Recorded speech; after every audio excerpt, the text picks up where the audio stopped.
Du crayon au clavier. Bienvenue dans l'épisode 1 du podcast Numérigo où je vais vous conter l'histoire du métier d'écrivain public. Vous me direz quel est le rapport entre l'écrivain public et le numérique? C'est ce que vous allez découvrir au travers de cet épisode 1, l'évolution du métier d'écrivain public, du crayon au clavier.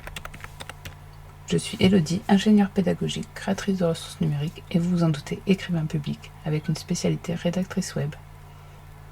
L'objectif de ce podcast est de vous permettre de comprendre l'évolution du métier d'écrivain public de l'époque à aujourd'hui. Que vous soyez en cours de formation pour ce métier, en emploi ou de simples curieux, ce podcast est fait pour vous. Dans un premier temps, nous aborderons l'apparition de l'écriture.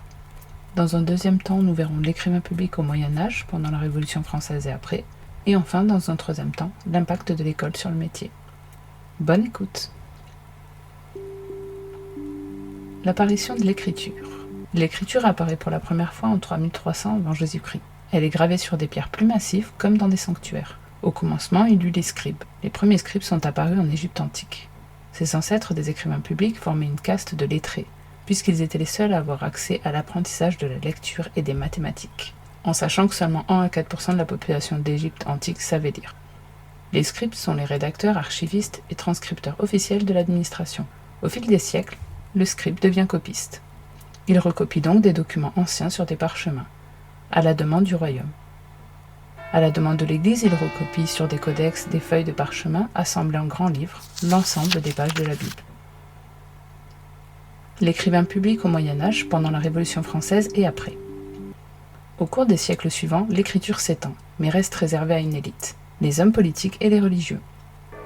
Sur le continent européen, le scribe laisse peu à peu la place à l'écrivain public. Il rédige alors des documents légaux, sert de témoin, écrit ou lit les lettres pour ceux qui ne peuvent le faire eux-mêmes.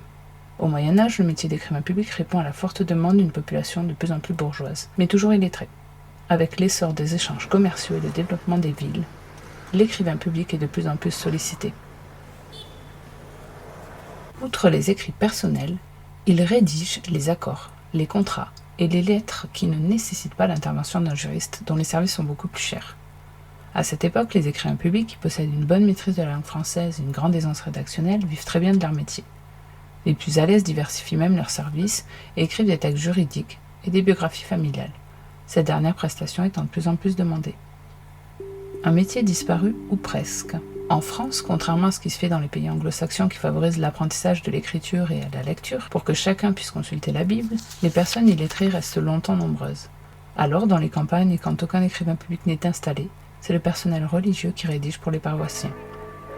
La Révolution française et la Terreur voient se raréfier les cabinets d'écrivains publics, dont les clients fortunés sont guillotinés ou disparaissent. Peu à peu, la population défavorisée délaisse les prêtres et se tourne vers les instituteurs des villages pour rédiger les courriers personnels. Napoléon Bonaparte décide d'organiser la France en créant une administration centralisée. Les citoyens de toutes les classes sociales recommencent alors à requérir les services des écrivains publics, qui voient leur métier revivre. Une profession qui évolue. Alors que les cabinets d'écrivains publics proposaient jusque-là la rédaction de courriers juridiques, une loi du 31 décembre 1971, renforcée par une note du 1er janvier 2013, réglemente maintenant cette pratique. Seuls les écrivains publics disposant d'une autorisation ministérielle auront le droit de donner des consultations juridiques, si elles sont une exception dans l'activité normalement exercée. Depuis la fin du XXe siècle, le métier d'écrivain public se développe répondant à une demande sans cesse croissante de rédaction de récits de vie. Cependant, en 1970, il ne restait qu'une quinzaine d'écrivains publics en France. Wow. L'impact de l'école sur le métier. Les lois de Jules Ferry de 1981 et 1982 rendent l'école gratuite, laïque et obligatoire pour tous les enfants de 7 à 12 ans. De ce fait, l'illettrisme recule et le nombre d'écrivains publics diminue. Faute de clients pour rédiger des courriers et contrats personnels, ils sont alors uniquement sollicités pour les courriers officiels et juridiques. Aujourd'hui, ils sont plus d'1 millier proposant des prestations très variées pour les entreprises et pour les particuliers. Le métier d'écrivain public a bien évolué, et ses prestations aussi, qui nécessitent de plus en plus l'utilisation du numérique. On trouve désormais les écrivains publics derrière leur clavier et non plus un crayon à la main grattant le papier.